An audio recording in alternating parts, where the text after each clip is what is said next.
The universe always settles the score, and the only thing we can really be sure of in this world is the existence of cause and effect. Everything else is just kind of temporal.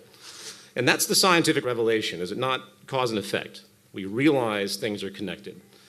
And we've been deeply out of line with nature, specifically since the Industrial Revolution, 200 years ago. Like children playing with blocks, given all these options, but we haven't understood at all what we've been doing. And we're at pretty much a crossroad now, I would say. It's do or die. Either we adapt to the natural laws, the scientific principles that we've come to understand that orient not only human nature, our public health, epidemiology, but also the habitat. And that's really, I think, to me, what the core of the Zeitgeist Movement is about. And this view is structuralism. Structuralism is kind of a Gandhian concept. Johan Galtung, he's the president of the Gandhi Institute, he writes really eloquently about Gandhi and Gandhi's view that you really can't blame people. It's such a beautifully compassionate view. You can't blame people for things that are structurally incentivized.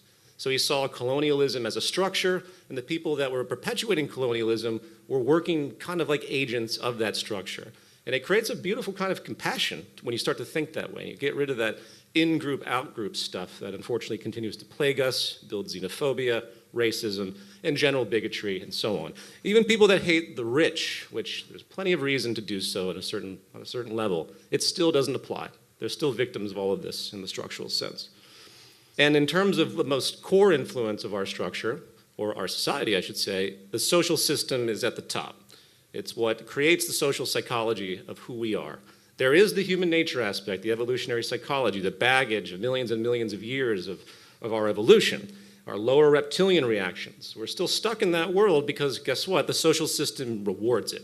And that's why we can't seem to bounce out of it and have more empathic and compassionate views. This is the Biosocial Chart that I think is fairly common out there. It defines the individual health and ultimately public health of a society.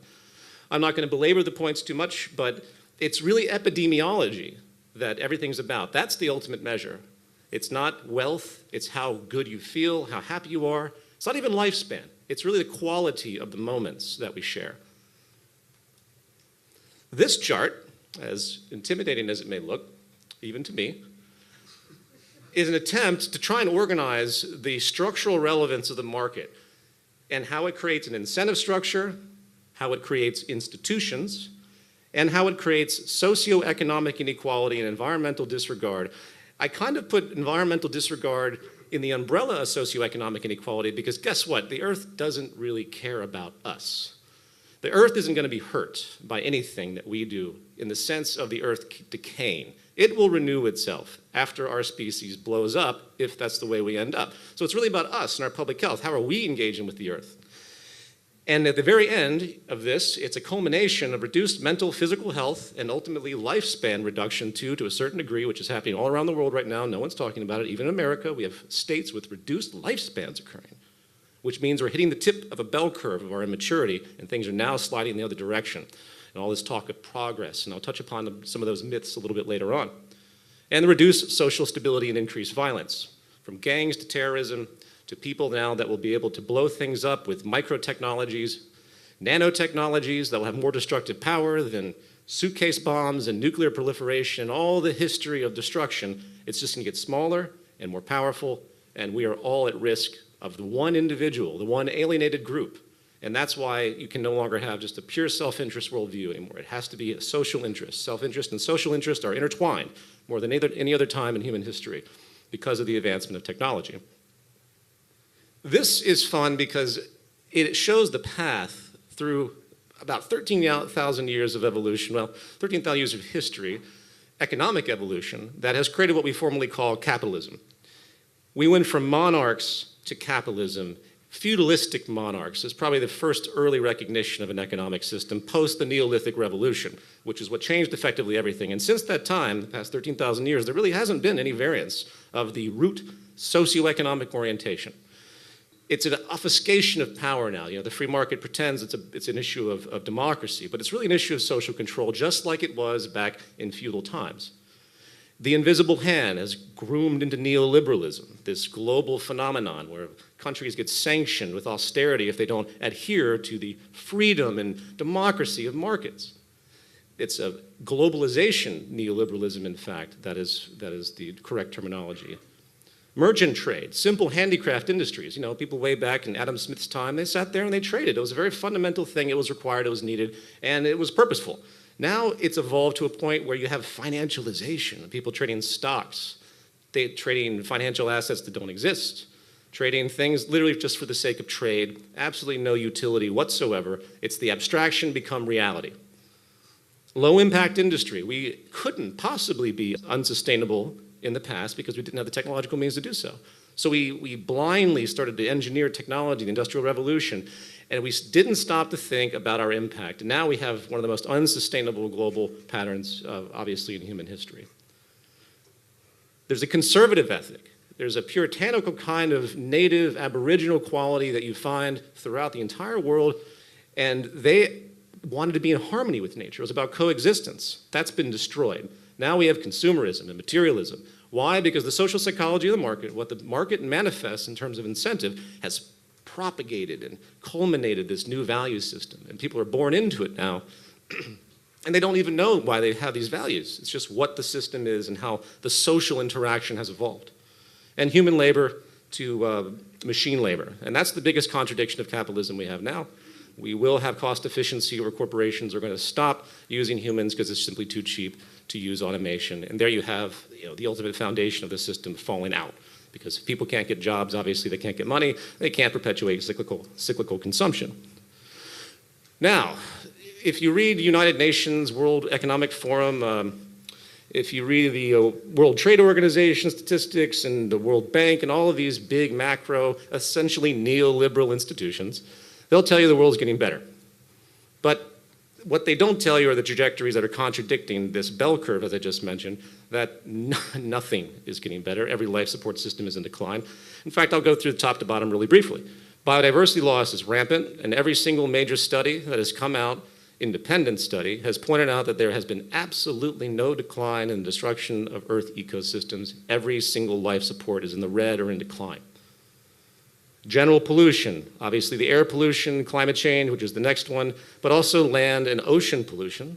I'm sure you've read a bit about how the oceans are effectively decaying. 25 million year coral reef has just died. Fish populations have halved. And the oceans are so intrinsic to the basic sustainability of this planet and the synergies that create the balance that we see, which leads us, of course, to climate change. That is just as problematic, which I won't even belabor that one either. Water scarcity, food scarcity, all of those things are synergistic to this problem. We have to double our food supply by 2060. That's not going to happen based on current methods. It's interesting, the Western egoism. When you see the collapse, the attacks in Mosul, and there's people buried, hundreds of them under rubble. When you see the numerous people that recently died off the coast of the Mediterranean, the refugees, because they're trying to get out. And yet, a couple people die in London. And it's all plastered terrorism, this white imperial self-indulgence. And when it comes to the news that you see, excuse me, I was watching this thing unfold, as sad as it is, and on the bottom of the scroll on the news, it says, oh yeah, 1 billion people without clean water. And I'm like, wow, that little blip, huh? Amongst all the media fanfare, the terrorism.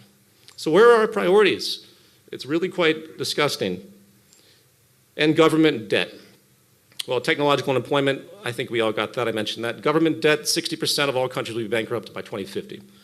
Now that's a customary fiction. Big empires, the United States, China, Russia, they don't really have to respect their debt. It's effectively socialism for the rich and free markets for the poor. It's smaller countries that suffer the austerity and the World Bank loans and the structural adjustments because of their debt liability, which is effectively a form of slavery and geopolitical coercion. These 5 attributes are the transition points as far as I'm concerned. Automation, access, open source, localization, digital feedback. These are not new ideas. They're all showing their merit as time goes on in every single economic capacity. Automation is clear. Access, you see the rise of the sharing economy. You see people using Uber and couch surfing and things like that. We have people slowly inching into tool libraries.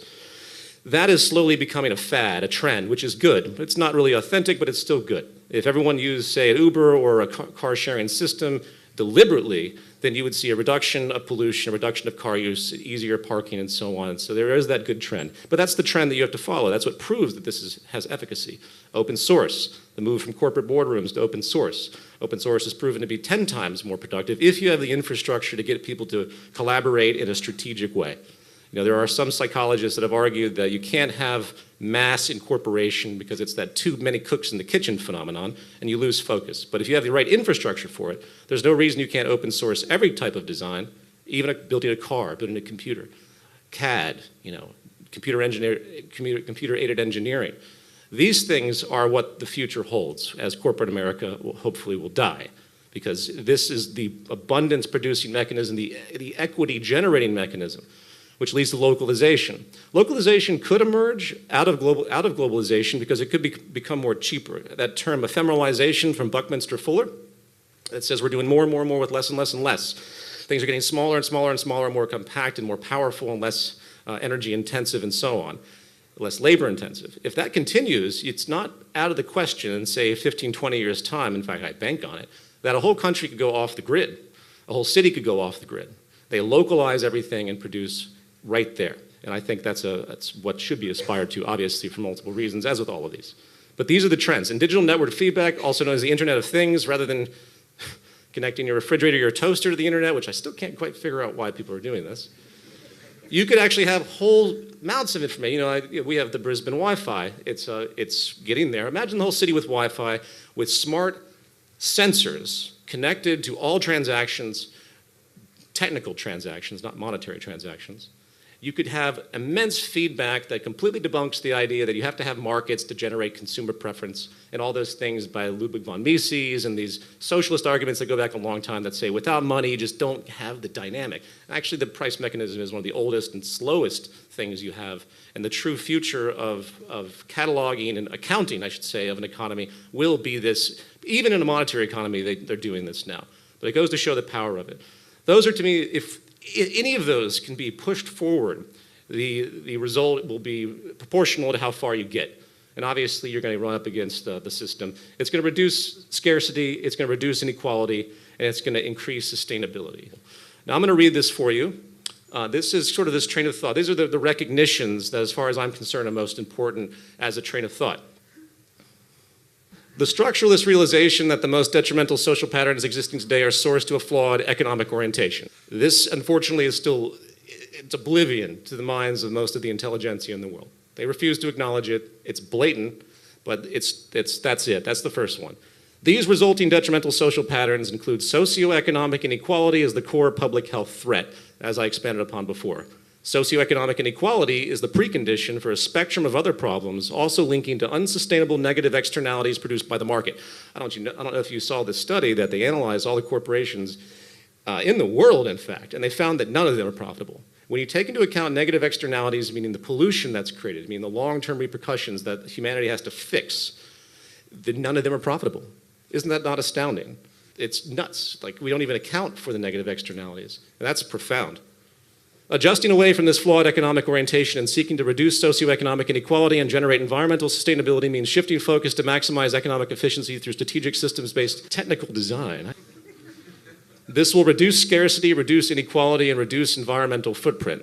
It will also better harness ephemeralization, moving us closer to this post-scarcity abundance that we've been talking about for years. Now, accomplishing this transition will require both creative initiative and activist initiative, and that one is the real loss. We understand the creative initiative. We understand we need think tanks. We need people to get together and start to work with those 5 attributes I talked about, create new infrastructures online where people can engage in good design through a completely participatory economic democracy rather than what we have now. The creative initiative has to do with developing the efficiency-enhancing systems that will compose the new economic mode. The activist initiative has to do with strategic pressure and demands placed upon the existing power structure, coercing change from the bottom up. Because I'm sorry to say, none of this is going to happen without a fight. The system of capitalism is a system of social control. It has its merits. Technology has made it seem okay. But those that have been around for literally thousands of years, the faceless, hierarchical 1%, so to speak, the ones that continually preserve that element of the system that keeps them above everybody else, that has not changed. And it's not going to change without a unified interest. And this leads me to effectively my last slide. You know, I've spent a long time trying to talk to people that, first you're in the system, you have a family or something, you know, you don't want to rock the boat, you have your own concerns, you have to just stay healthy and so on. You can understand why people are backed into a corner and why this kind of transition is so difficult. And then there are those that just are so brainwashed, they have such an anti-socialist disposition. They have such a core value orientation to the system that you just can't get through to them. And they're effectively, they don't know enough. They're ignorant. And then there are those that should know better. The technocapitalist apologists, the people that have done well in their entrepreneurialism. They refer to themselves as social entrepreneurs or green entrepreneurs. They investigate and they talk about high technology. The Ray Kurzweils, the Peter Diamandis, the Jeremy Rifkins, in fact, whom I love. I love all these guys. The Steven Pinkers, who try to tell you that the world just keeps getting better and, oh, it's just these negative people that are dissatisfied. There are 46 million slaves in the world right now. Some of them passed through generations. There's still feudalism in Asia. There's the measure of what creates future success as a species means you have to hold on to these patterns of development that are creating better social justice, equity, and sustainability. And all those trends are now in question. So it bothers me tremendously when I hear this fraudulent green capitalism stuff or this kind of weird passive pussyfooting around that we should be somewhat complacent with corporations and use them to our advantage. Obviously, we have to use them to our advantage to some degree. The very fact that we're here is based on a monetary architecture. The fact I have a computer, all of this means we're participating in the system, obviously. But if you don't acknowledge that the system is fundamentally violent, that the system is an archaic social control system that has benefited with the illusion of technology's efficiency to make it seem like everything is getting better, ignoring all the vast destruction in its wake, then there's a serious problem. Okay, my first question, let's get into it. Okay, so in your presentation you said it won't happen without a fight. And I'm trying to find this connection here when you say that, and then I watch the Interreflections trailer and I look at this, what you're creating here in terms of, I guess, a way to fight. Maybe, no? I'll let you answer that. Don't confuse the gesture of the trailer with anything that I would propose. I'm trying to build on memes that are culturally unique, such as WikiLeaks, Anonymous. So that element of the trailer where you have this rise of Concordia, which I'm using as a symbol, in a very similar way than you see, like the V for Vendetta masks. That's why I plaster that symbol all over the trailer. And when I build the website and such, I'm actually going to imitate this subculture.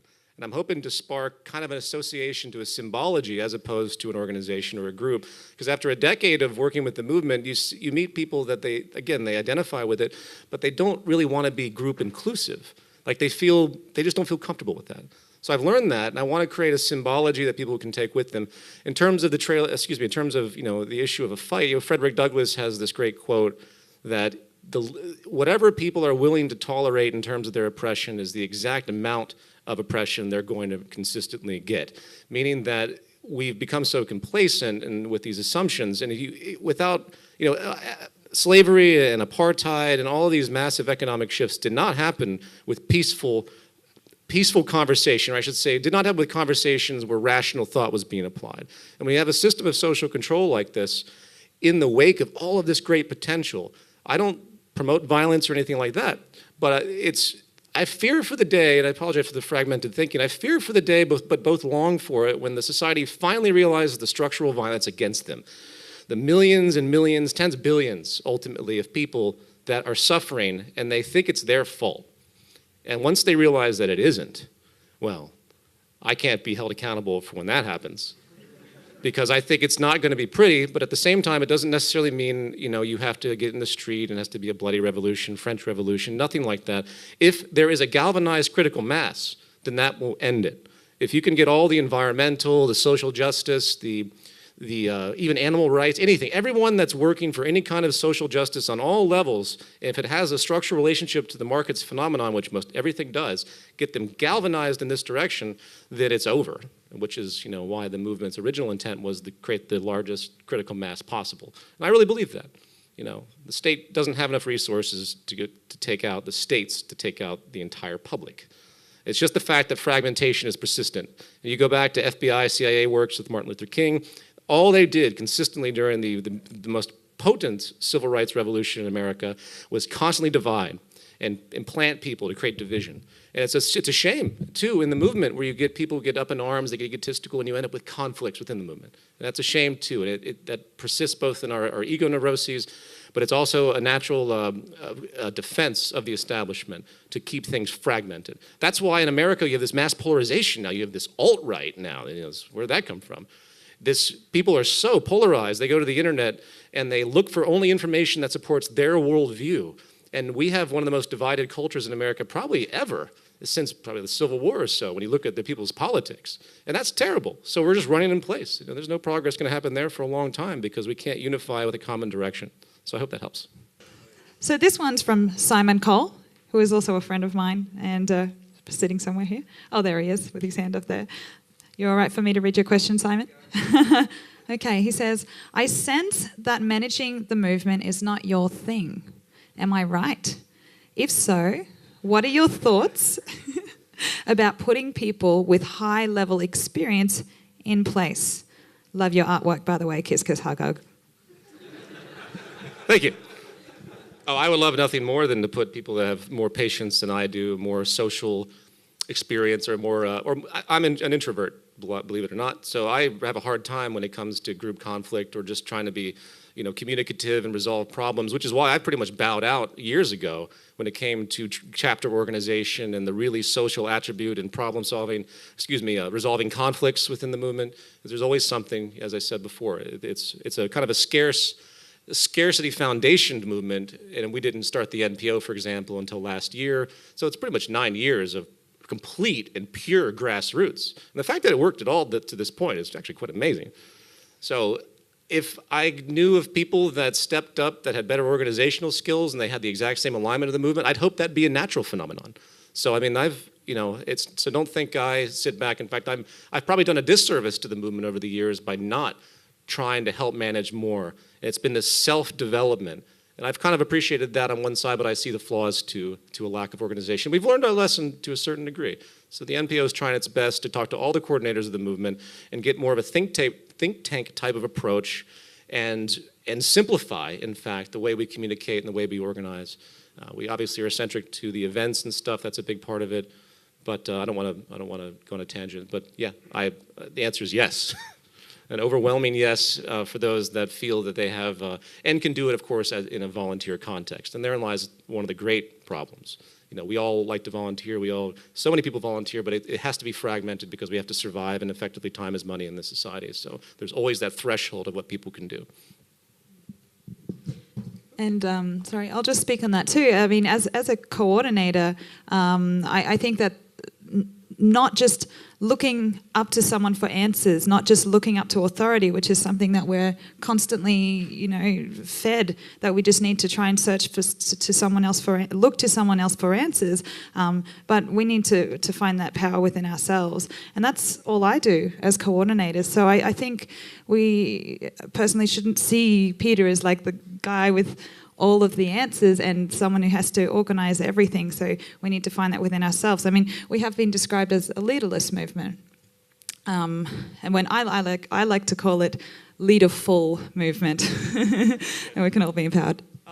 I'll say one more thing. It's really about the structure. Occupy was such an amazing outburst, but if you look at what's happened to Occupy, because it had a lack of focal point and there was a general lack of structure. They've changed, of course. They have a nonprofit too, and they've reacclimated a bit.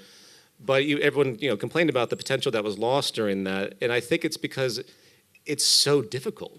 It's such a difficult thing to galvanize people from all these disparate backgrounds that share a little bit of a common view. But the moment you get them all together, you have to have an accepted infrastructure that people want to be a part of. So we have ZDAYs, we have the media festival. If people know that the structure is there, it should be a self-fulfilling prophecy. The logic should be there to the extent that no one has to sit there and send out emails telling people what to do or the like. So I'm hoping that gets perfected as the movement progresses in terms of the structure.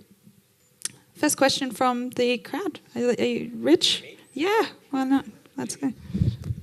Okay, so I kind of wanted to ask a bit about the alt-right phenomenon and particularly opposition to it. It seems to me that the alt-right phenomenon is largely a product of a lot of people sensing that there's something not right in the structural way the world is, or the way the world is set up.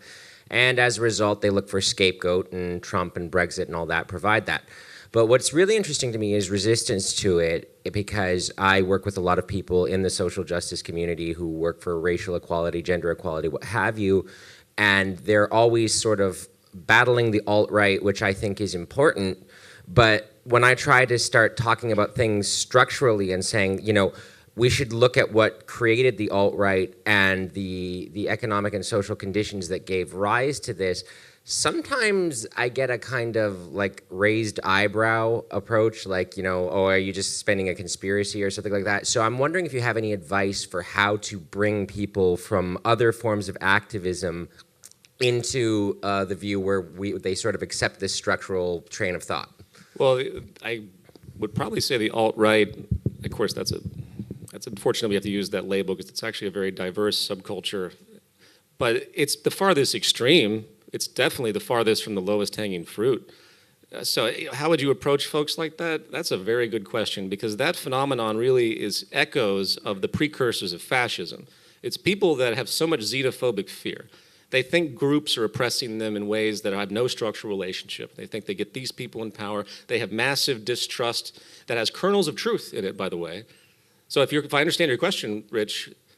There's a slight difference. I'm asking, how do we... Sorry. The question I'm asking is that there's a lot of unification around people who are opposing the alt-right. I see. But I want to know how those people who are opposing, they don't always see the structural lens, and I'm trying to see how I can...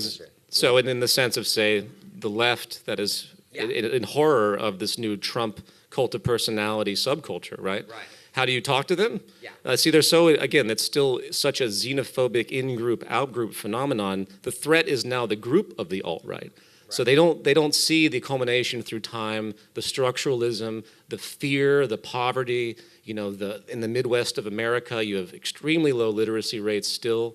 So that culmination of things. So the answer to your question is I don't really know how to answer it, to the effect that it's if you can create common ground and you can get them to see that there are structural ramifications. See, I think you already know the answer. I think. You already know the answer. I could tell by the way you phrased it.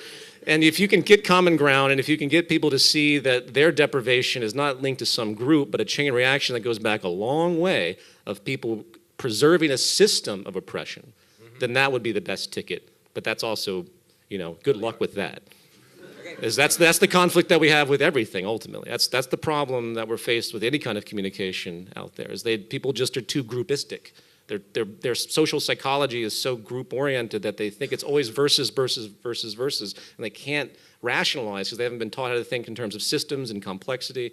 They can't see how they're a product of something, and many of them don't want to because of that general narcissism, that human fallacy that we think we're individual and separate and special.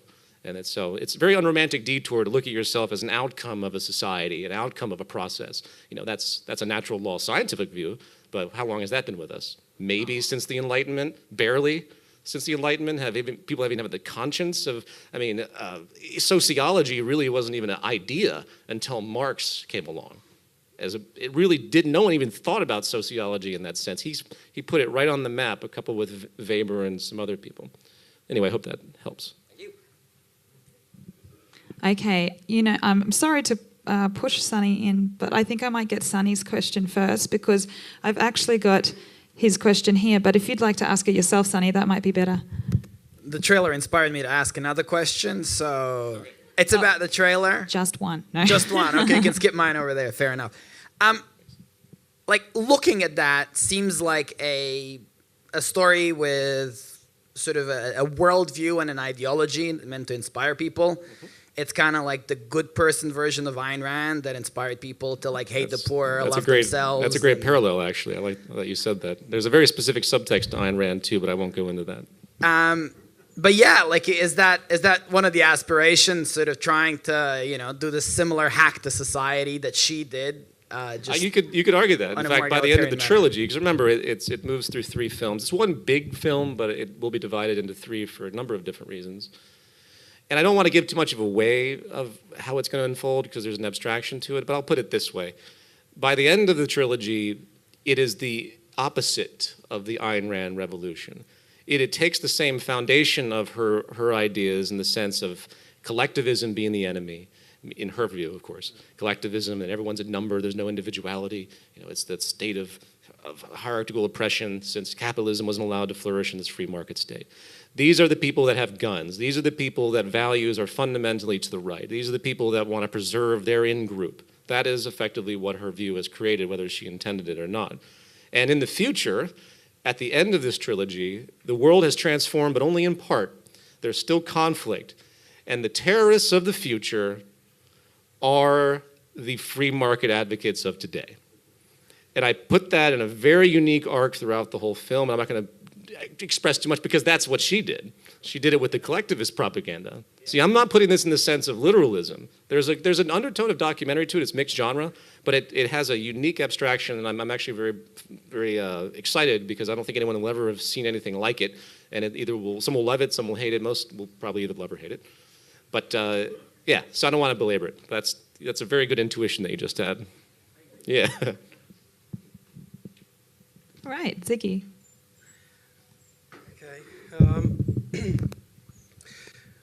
It can be argued that science is the tool that will propel humanity forward.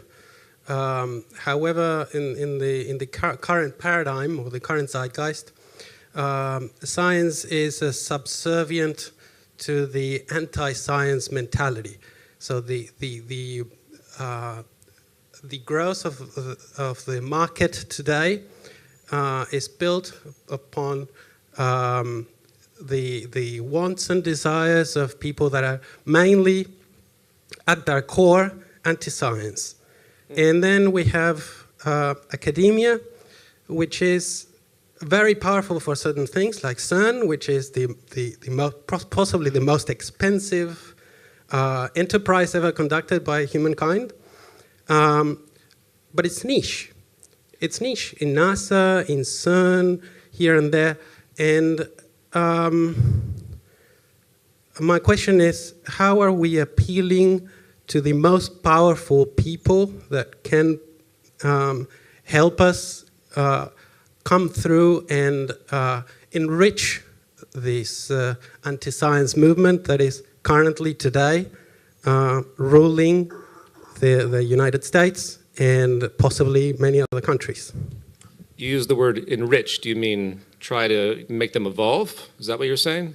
So you want to get them to see the errors of their ways, those that have a narrow scientific view, if I understand it correctly. I won't say the errors of their ways, but there is a potential what we're doing is using the tools of the methods of science for human concern, which is what we are not taking advantage of in our current zeitgeist.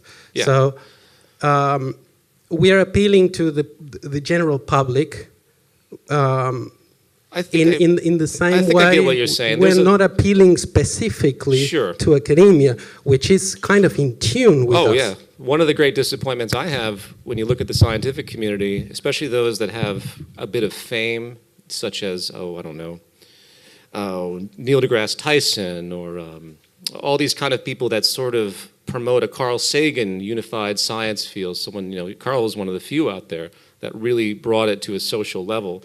Or some of the folks, that I talked to in Zeitgeist Moving Forward, brilliant people, but they're locked into their own in-group world. They have tenures, they have jobs, they have reputations, and they don't want to be associated with anything that can jeopardize that.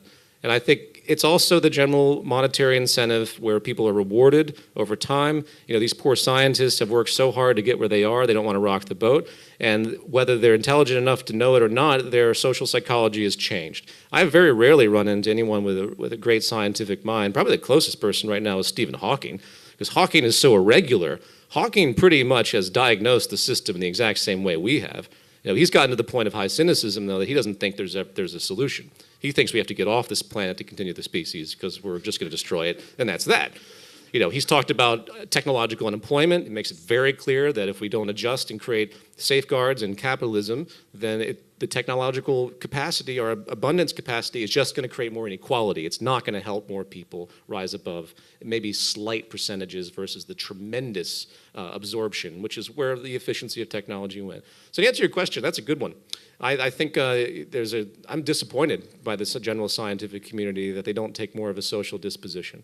And I wish I could tell you how to approach that. I'd hope they would just sort of realize it over time. But I will say one thing about you said we're using the method of science. It's more accurate to say at this point we're using the evidence of science.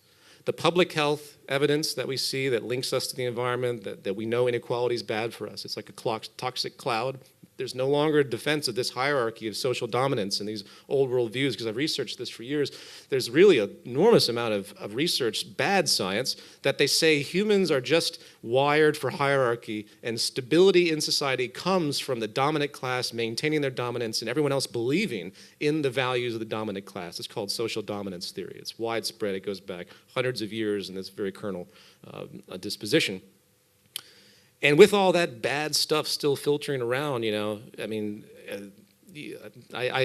don't have an answer for you.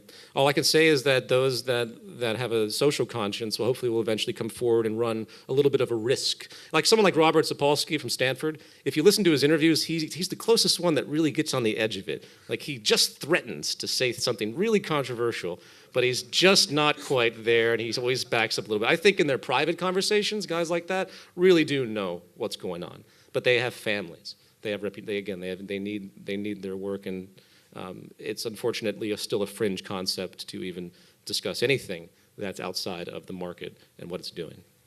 So, hope that helps. All right. You can just go. Okay, next. Hi, my name's Matthew. Hello. I just wanted to say, first of all, thank you, Peter. You opened my eyes a long time ago. Enough of that. Well, thank you. I appreciate that. Sure. I'm trying to articulate this well, because everyone else has been so articulate.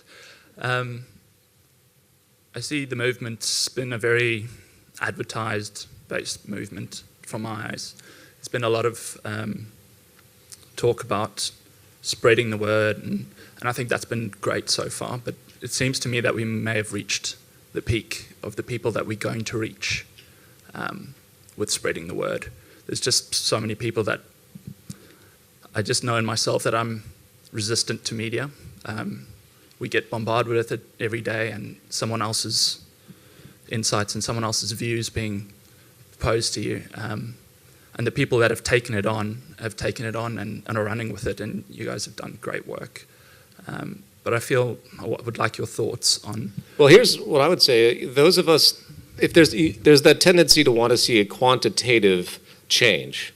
Yep. And we're all like that, and we're wired to think that way. And our group psychology is such that if we see group interest diminish, our nervous system responds to want to also diminish.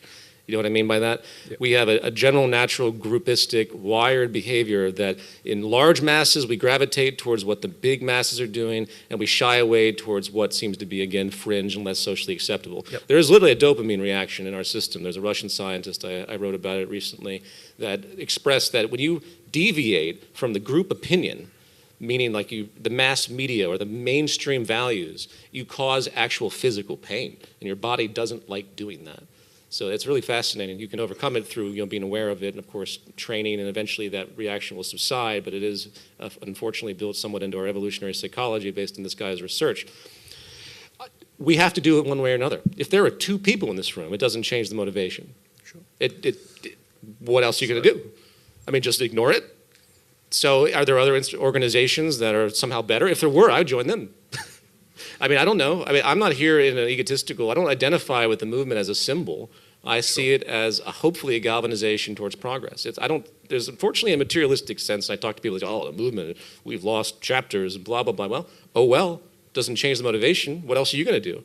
Are you going to stop complaining, or are you going to actually go and try to do something to help something move forward? Because there's really no choice. It's either this or it's something else. And all I can hope, what I will say though, is that there have been many, I wouldn't call them offshoots, but a lot of beautiful organizations that have arisen in small pockets with certain focuses, whether it be automation or open source. And they weren't there 10 years ago. And I think the movement has had an influence, and I think we should pay attention to that. I would say in terms of the influence of the values, we actually have grown quite a bit. It might not be under the umbrella of the Zeitgeist Movement, but it's certainly developing. So my actual question was... Oh, sorry. That was just the preface. Should we not be focusing on a more hands-on, showing people the way by... That takes money. Yeah, sure it does, but we've got a lot of people here that have hands. Yeah. They've got skills. I agree with They've that. got- And the volunteer, well, our new website, as mentioned by Gilbert, is going to have a whole section to try and galvanize people with different skills. Something we've actually, there was an offshoot website called Zeitgeist Resources years ago, and they started doing that, but it, like many things, it faltered. The site went down, and you know, things being what they are, it was never picked back up, and there was data lost, and so on and so forth. That's a big part of it. I completely agree. There need to be think tanks. The next stage of the movement, if we had the interest, well, excuse me, if we had the, well, yeah, the interest of people to join together and galvanize, would be think tanks that focus on those 5 points I just talked about. Like I talked about this thing called the Global Redesign Institute, and its attempt to create a platform of participatory economics that incorporates CAD and computer-aided design, get programmers in, and actually show how you can create anything through open source and integrated systems like computer-aided design. Like if we could show the public that, or show economic calculation processes like at the end of the Zeitgeist Movement defined, if you can create that algorithmic structure, and even in corporate America, these people are so pressured on some level, even though it's blindly overlooked and that they circumvent it constantly. But if they want to be ecologically sustainable, they could pipe in a similar algorithm just for their own internal industries to make sure what they're doing is actually sustainable for the planet. I'm not saying they would, but it could be one of those things that could catch on, at least maybe for startups and stuff like that, to set new precedents. Does that make sense? I'm talking about things on a much more simple level. There's simple things. Give me an example. Things we can do to uplift our communities, community gardens. Tool banks. In Toronto, they have shared tool banks. Tool libraries. Love that. Oh, Excellent time idea. banks, mutual credit systems. Long ago, we talked about mutual credit systems where people exchange without money. This stuff's become more sophisticated. I believe in Europe there's a really sophisticated program they put forward. I can't remember the name of them right now, unfortunately. But they were able to quantify the difference between someone mowing your lawn and somebody fixing, say, a computer bug. And they made an exchange system that was without money. And that's amazing. Not only does that help alleviate people that don't have the resources financially, but do have a skill that they can barter, essentially, but it also eliminates the cyclical consumption. And it forces this slowing of growth, which makes people more aware of the problem. I think if we can put a few of those projects into play, and I've been talking about it for years, and we give away whatever we make for free, food and so Yeah. on. It undermines the capitalist system as well as shows people the way and shows that we have good intent. We're not just Yeah. trying to shove our points. Oh, of if view someone had the into their- resources to invest in a Zeitgeist time bank and put together the structure, Excellent. or a vertical farm under the name of Zeitgeist. I had this fantasy of doing in Los Angeles. I don't have any investors or anything, but it did strike me. What if you had the Z bar, and it's fully automated bar? Just to show that it can be done. Now, they're in San Francisco, they have a few little small things like that, but you set the precedent. Now, that's not a community idea, that's more of a communicative idea. But when someone finally puts forward the first automated restaurant or bar, it will set the new precedent, and the trends will start to move forward for people to realize that we can't have this labor for income system. That's a little bit more communicative to what you're saying, I understand. Thank you very much. Yeah. I just wanted to say actions speak louder than words. Oh, I agree. I can't be held accountable for these things in the sense that people look to me, and I don't mean to insinuate that you do that, but people often blame me, which is why I've pushed back a lot as any kind of figurehead, because I've tried the best I can and plant as many seeds, but I can't. The movement has to remain grassroots. If we did get a $10 million donation, well, then these kind of projects could probably be done in mass, and we could figure stuff out. So, Thank you. yeah, you're welcome. Okay, thank you. Let's go to a question from the notepad. That's okay. What are your thoughts on universal basic income? I've written and talked about universal basic income. I agree, lecture. I say it's basically the only answer the establishment has to try and circumvent the social destabilization that will be created from technological unemployment. So, and people, thank God, people like Elon Musk and other folks that have great clout are also talking about it. So, that is something that I definitely believe in. Not only would it elevate public health, to the extent where you're going to be able to absorb, there'll be a little bit less of an interest for social destabilization because, there's no better precursor for conflict than inequality and deprivation. That is a complete scientific, sociological fact. The more you're exposed to it, the more you're inclined to violence and so on, which is why the United States is the biggest wealth gap of any industrialized nation and also has the most violence.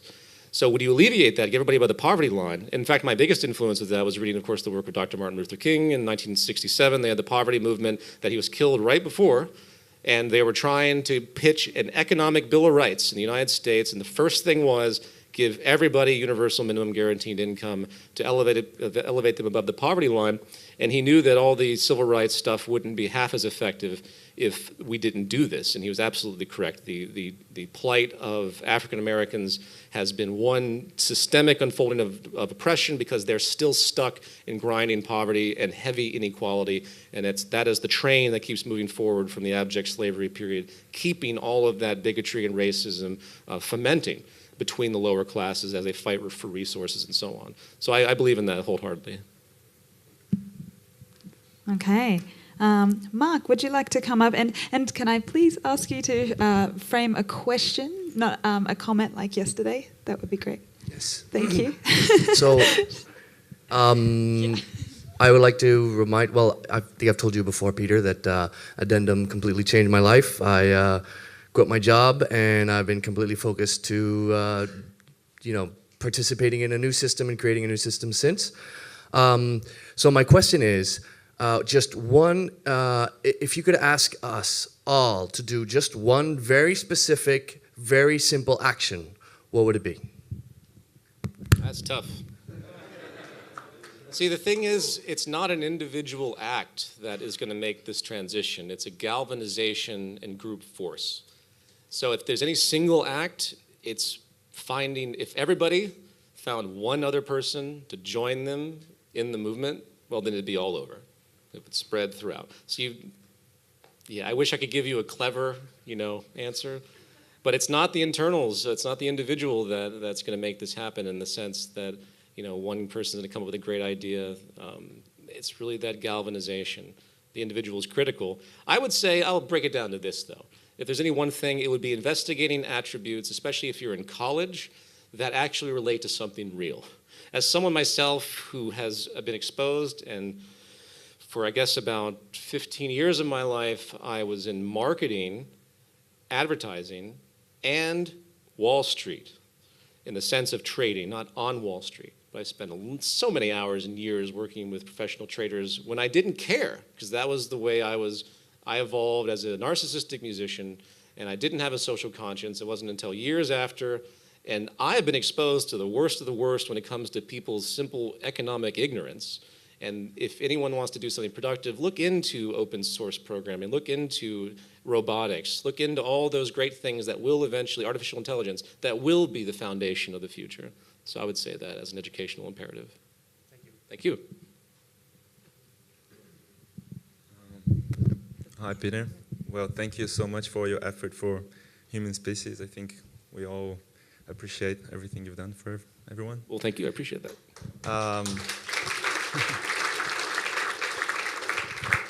I think my question is a little bit complicated in the sense that,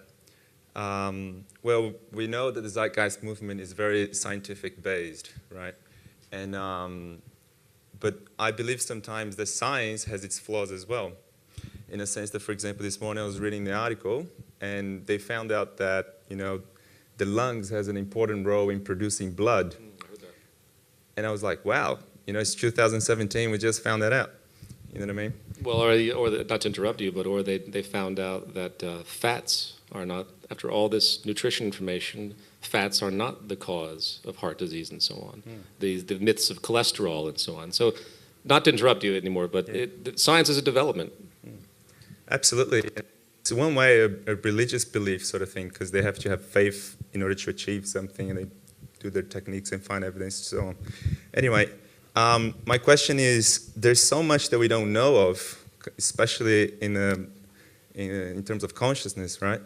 And at the same time, there's so many ancient traditions that have so much wisdom regarding consciousness and, you know, even entheogenic plants as well, and this reconnection to nature and so on. My question is, how do you see the Zeitgeist Movement, or the idea of the Zeitgeist Movement, to connecting people to this inner wisdom that we all have, but we kind of like forgot about due to barriers to critical thinking and so on, that, you know, culture develops? And I don't know, how do you see that this bit that we quite can't really comprehend, I don't know, in terms of the future and so on?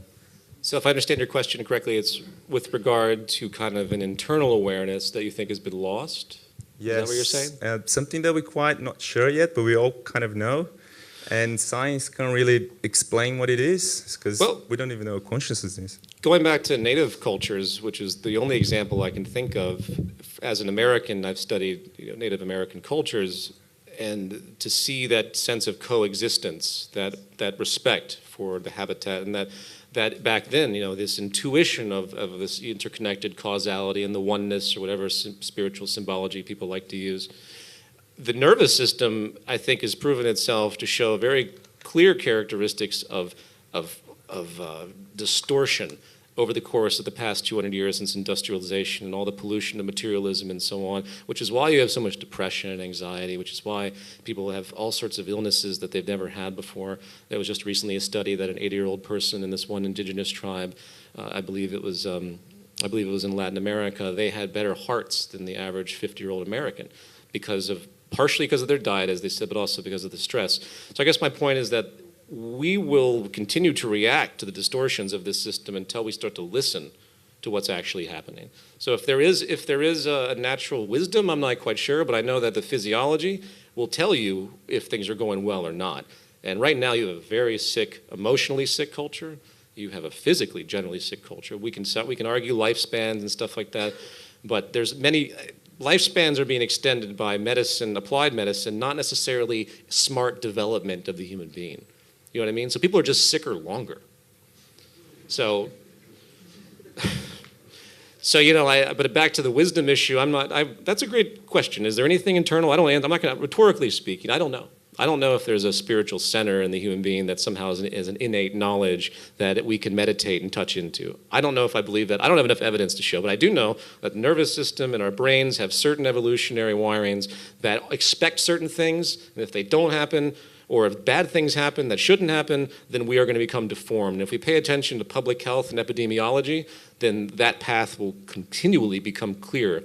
And that's why inequality, which has been that long-standing myth for so long, this idea that we have to have hierarchy economically, that is a myth. It makes us sick. It makes us angry and distorted. It makes us spiritually bankrupt. Martin Luther King had a phrase, the poverty of the spirit, and it's this materialistic phenomenon that we have become so detached. You know, we're sending spaceships to the moon, but we can't even figure out how to feed people here. We can't even learn how to coexist. And I think that falls into that category as well, this general mental illness that we call normality. I'm going to take a question from the booth. This one's from George James. Are you in the audience, George? There he is out there. Okay. He said, Peter, you gave a wonderful presentation a few years ago called Art, Science, Alloys. At the end, you quoted Rumi, destroy your reputation. Do you believe that? And could you please speak more to that? Thank you. Well, if reputation is a cultural bias, if it's a cultural measure, then it comes down to how intelligent the culture is.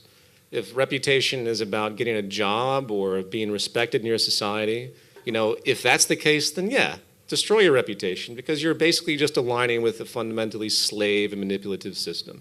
It's not that you actively do that, because if, well, you have to survive, then clearly you're not going to go out and put on a big fake gorilla suit and run through the aisles of a grocery store and scream about, I'm sorry, I can't finish that. But you get the point. So obviously, in this culture, sadly, we are controlled by reputation, and that's really unfortunate. But if you really cared, if you're really honest with yourself, you'll find ways to break out of the norm and not fear for what other people think. If everyone orchestrated themselves without the fear of what other people think, the world would be such a better place. But because of the monetary scarcity, we are locked in. And that's why, again, going back to the scientist question and all these great thinkers, the intelligentsia, that's why they won't rock the boat, even though they have the capacity to really change things dramatically if they had the courage to do so. Hi, Peter. Siggy triggered a question, Siggy's question about academia. I was thinking more about people who actually made it in this world and see similar problems, but maybe not the root causes. Have you tried to get through to them, or what's your thinking about getting through to them? Like, say, for example, people like Elon Musk, who actually knows a lot about the problems, really tries to do something about them, but maybe not necessarily knows about all the root causes? It's a frustrating phenomenon. Elon Musk is one of the few that's kind of out of the box, because he does speak about social issues and, as I mentioned, technological unemployment. But at the same time, it's troublesome because even though he's worked with Tesla and he's working on battery and storage systems that can help homes, there's still no active acknowledgement of the structural flaws. And that's what I look for I would have infinite respect for wealthy folks that are doing stuff if they actually admit what the problem is. And that's what I tend to not see. Do you have an idea how to get through to them? See, I think it's a social psychology. Those that rise to the ranks, the rare few that have the fortune, Elon Musk might be super smart, but he's lucky.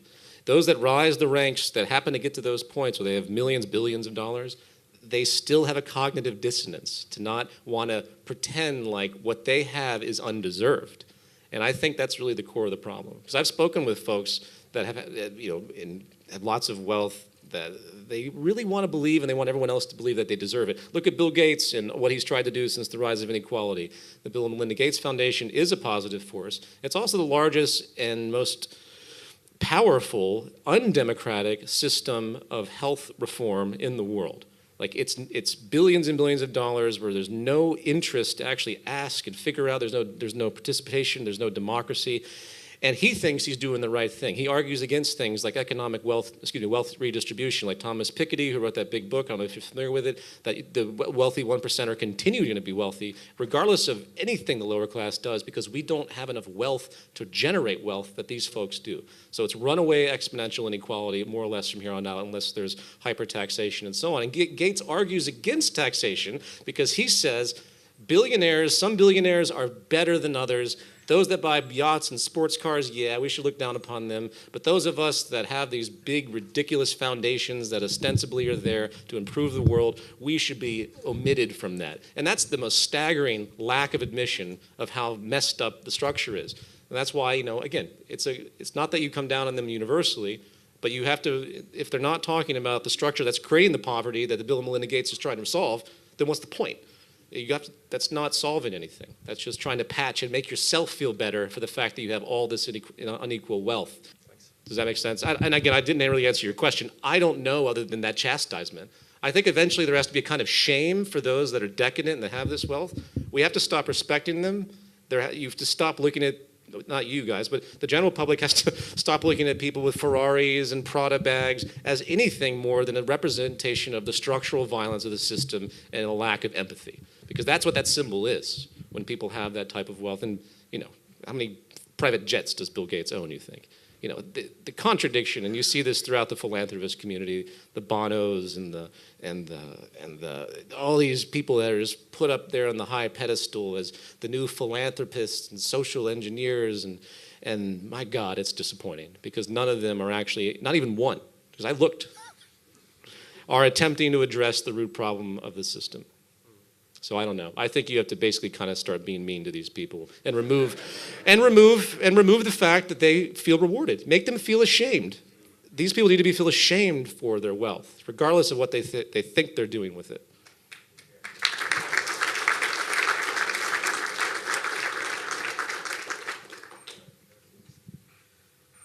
So I think this is an appropriate question coming up next. Peter Wynyard, are you in the crowd there? So, yep, back there. Peter's question is, are you concerned that, like money and power, technology will be concentrated in a small elite group of people? And how can we stop it, if so? Well, let's assume we didn't have a market system. Would there be any incentive for people to want to have some mass control of a means of production, there wouldn't be as much of an incentive. And we could come up with arguments as to some kind of tyrannical, sci-fi thing where someone takes over and hacks into some central 3D printing manifold, city that has a 3D printing sector, which is, I think, what will eventually happen in terms of the types of fabrication. Would that happen? There's not as much of an incentive. I could see kids doing stuff like that. But the beauty of ephemeralization, things getting smaller and smaller and smaller, and of course with the new technologies such as the blockchain and these different ways of democratizing and creating less vulnerability, less centralization, I think the more that happens, the more difficult it will be for people to do criminal acts against that. Plus, I think people are not inclined to destroy systems that actually support them. So if you're in a society and in the future and you have these advanced systems that are producing for you, again, you might get a hacker that's bored. There's always going to be that kind of element. But why? Why? Why would they do it? It's not the same as in a market system where people hoard wealth because they need it for the future prosperity. They can rationalize billions, if not trillions of dollars in wealth because they can always find something new. Oh, I got to get $1 million so I can take care of my kids. Oh, I got to get $100 million so I can reinvest in this company so I can expand and help humanity. Oh, I got to get, it doesn't matter. It goes farther and farther and farther. It's a neuroses that people have, which is why, unfortunately, when you look at the psychological studies, not to change the subject, people that get more and more wealth become more and more indifferent. They become more and more greedy. It's proven sociological phenomenon.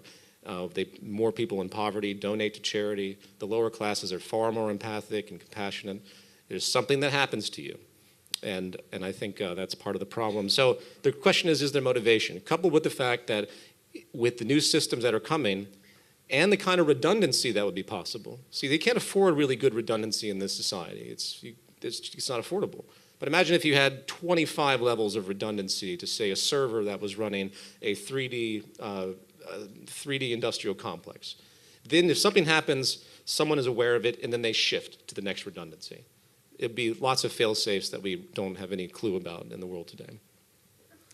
I have one about the financial system. Given that we have like tens of trillions of dollars of debt and hundreds of trillions of dollars of derivatives, how do you think this collapse will manifest? Well, it's fiction, so it doesn't have to manifest because it doesn't really exist. If it's socialism for the rich and capitalism for the poor, and that goes geopolitically. So as I stated earlier in the presentation, the poor nations will suffer. The Argentinas, the Greeces, the Icelands, those are the ones that are victim to this. The larger powers, the ones that are producing all this debt, and selling them through their international neoliberal trade organizations such as the World Bank or the International Monetary Fund, making money out of nothing and putting whole countries in austerity. That unfolding will unfortunately continue. And that's why I mentioned the 60% going bankrupt. And the sad reality is that there's not enough money, at least in the line of thinking for people, to actually create the revisions needed to keep sustainability and to create certain levels of egalitarianism. So there's not going to be a big energy infrastructure shift in countries that literally are bankrupt. What's happening in the global south? The global south has the majority of the poverty, the majority of disease, the lowest and declining lifespans. They, by the way, are not left behind.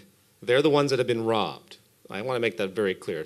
Some of the oldest nations on this planet, long before Europe or Britain, the empire, and of course America, they're rich, developing, prosperous, slowly evolving nations, and they were systemically destroyed by European expansionism and colonialism, and then the American empire, which focused mostly on the Middle East as of today, creating destabilization and ensuring, well, I'm not even going to go into all that. But nevertheless, that lower echelon that has literally, they're way behind, they're going to try and use industrial methods of the early 20th century for Europe and America. So they're going to be using dirty coal methods to try and build their consumption economies. That's why China has 16 of the world's 20th most polluted cities. They have just said, forget regulation. We are just going to do exactly what Europe and America did, and we don't care, and we see the repercussions of what's happened there. So are these nations going to be able to afford to apply the revisions necessary? The answer logically is no.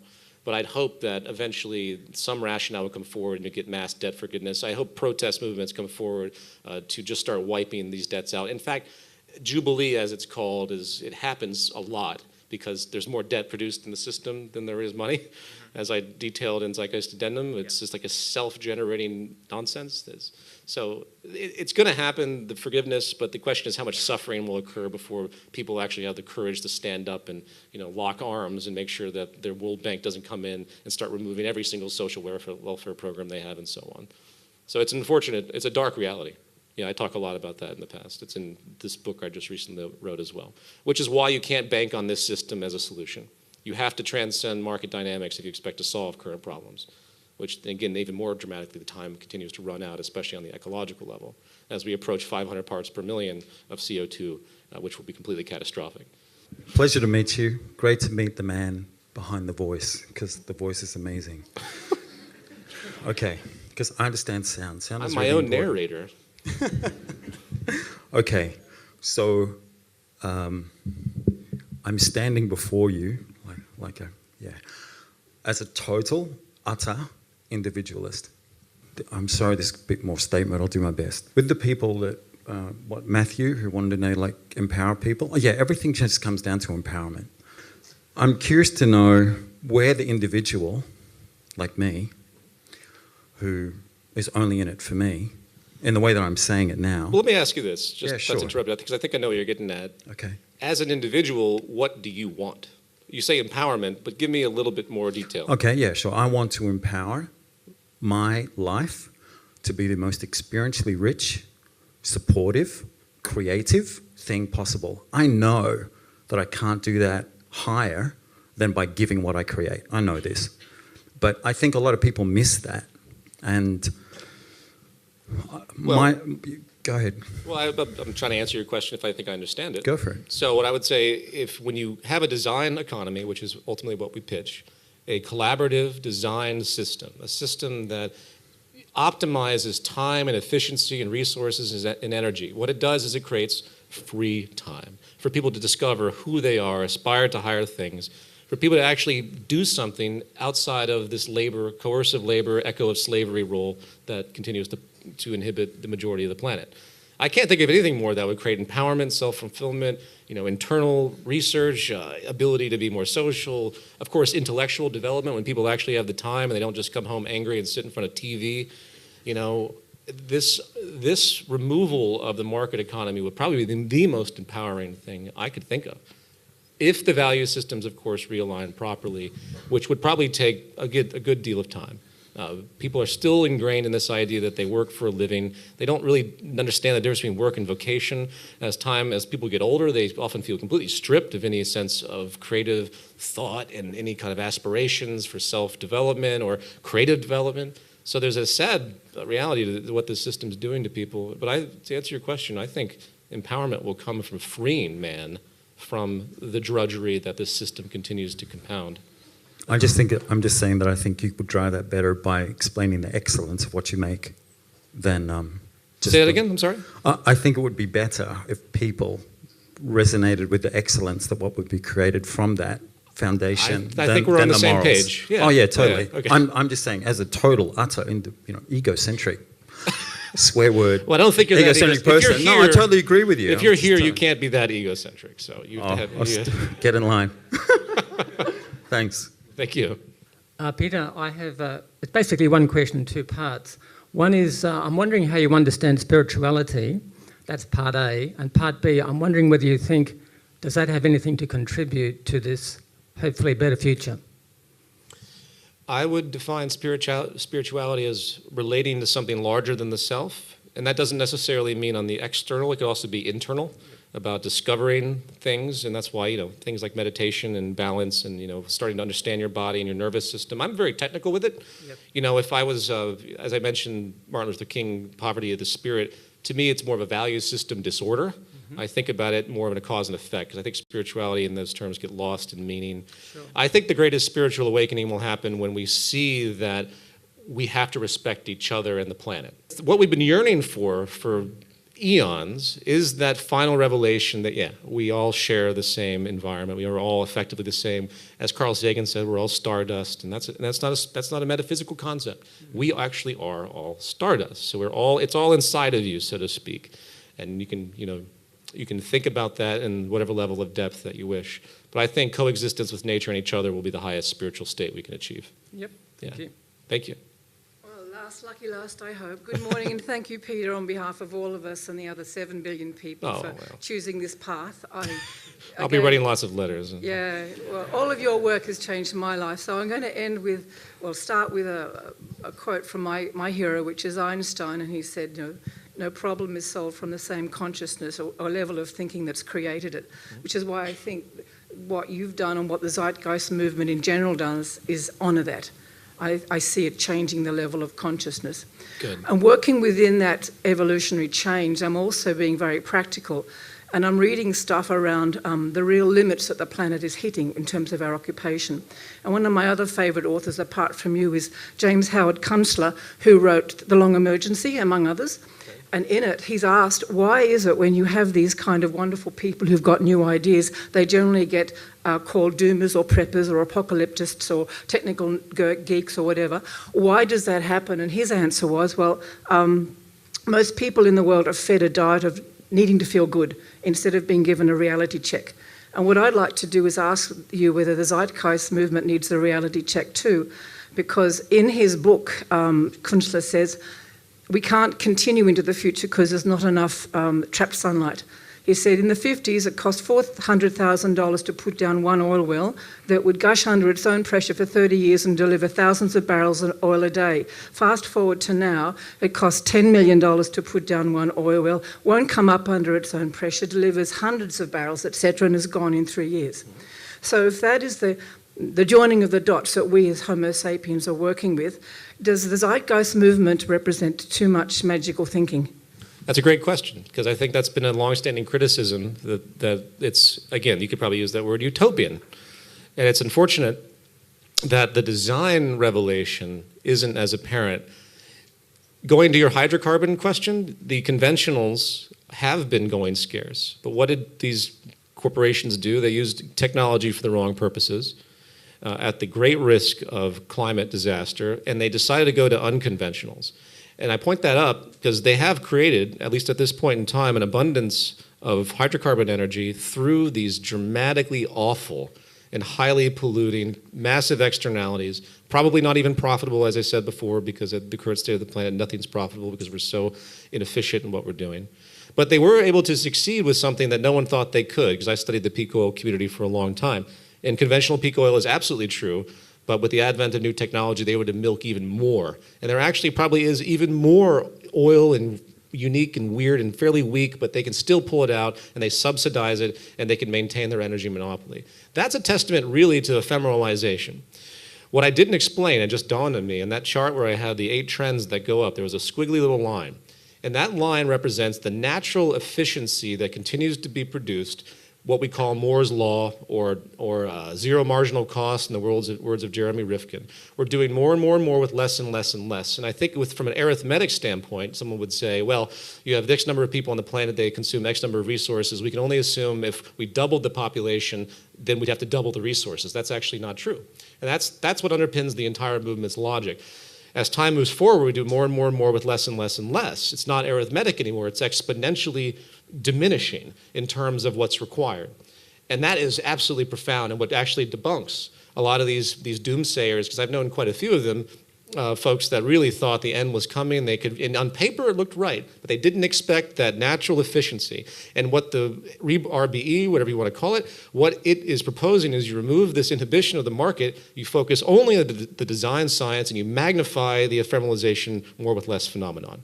And if you do that deliberately, then you enter into an entirely different sphere, where your people are existing with amazing abundance potentials, but the impact is so low that it's actually not inhibiting or creating more scarcity, because we're able to have a regenerative type of phenomenon. Buckminster Fuller was big on that. He did all these calculations about how we live in a regenerative environment. And if we can just tap into that along with ephemeralization, of course, with a little bit of a value change, you can't have the materialistic conception. You know, the reason people have this scarcity worldview is that they try to rationalize that, well, not everyone can have 2 jets parked in the front lawn, a 50-room mansion, 50 sports cars. That's really the final defense right now in this elitist society of why people don't think abundance is possible. They don't think this post-scarcity is impossible. And that is a complete neurosis. So you can't think that way. It's all about public health. And I really think that will subside as time goes forward as far as this materialistic mental illness, which has been culminated once again in the social psychology by the market, as I had in that chart. So once you remove that structuralism, you start to diminish people. I mean, think about it. The millennials I've heard recently, because of their awareness of what's happening in the world, and they're apparently slightly more caring, they're actually far more minimalistic now. They don't want to have a lot of property. Like imagine in the future, and this is a hypothetical, not having any property at all. Rather, you have access to everything depending on where you go because the society has been engineered to allow for that. To me, that's the biggest abundance ever. I have tons of film equipment that I don't need to have all the time. And I can't afford to rent all of it because I lose in the end, so I have to invest in it. And I hate that because I have to have storage, I have to have all this stuff. It's a nightmare to move. So if I had access to it, and everyone else had access to it, and you had this design concept, and you appreciated the more with less phenomenon, it's almost mind-numbing what we can have access to without creating a massive ecological footprint. So to answer your question, ultimately, it's really an outdated kind of perception. Until people realize, that we could do a great deal, and when nanoscience comes forward, and when certain replacements of certain things that we have depleted do come forward to replace rare earth metals and things like that, which will happen, then that will, again, affect the trend more positively. So I do not agree, even though I clearly showed the limits of what we're doing in that chart, that doesn't mean to say that that's the way it has to be, obviously, or I wouldn't be talking about it. I recommend Buckminster Fuller if you want to read more about the core of that logic, because he probably did the absolute best job and actually did qualifications back in the 1950s based on raw materials. So it's a good read. It's called Critical Path. Thank you all.